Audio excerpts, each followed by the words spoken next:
sometimes people feel forced to behave in a way that is not true to themselves. And that is another leading cause of burnout, misalignment of values. And this links back into psychological safety as we want people to show up as they are. We recruit people in because of not just what they can do, because of who they are, because of their character, because of what they uniquely bring to the table.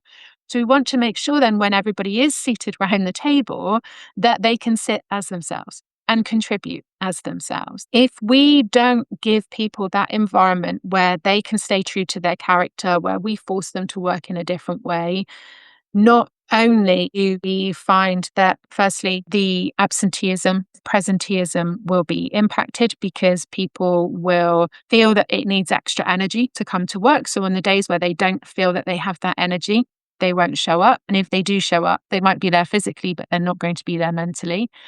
We want to make sure that people feel that they can speak openly and honestly and show up with integrity. Leaders need to recognize that we will have shared values within an organization. We'll have organizational values, and we will have a team that will all have their own individual values. And the more we get to understand that, and this is where connection comes in as well, the more we get to understand who our team are, what they value and what their core values are, will help us to build that connection and allow those characters to come through.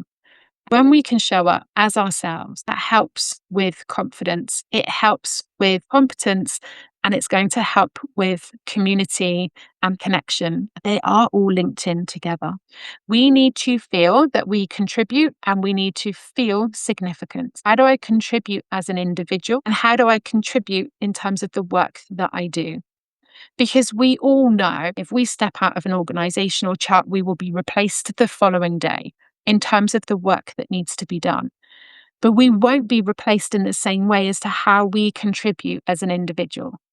And that's really important, that as leaders in the conversations that we have, we also call out their contribution as an individual as much as we call out their contribution as tasks and activities. Work needs to feel like it matters, but it also needs to feel like it is part of something bigger.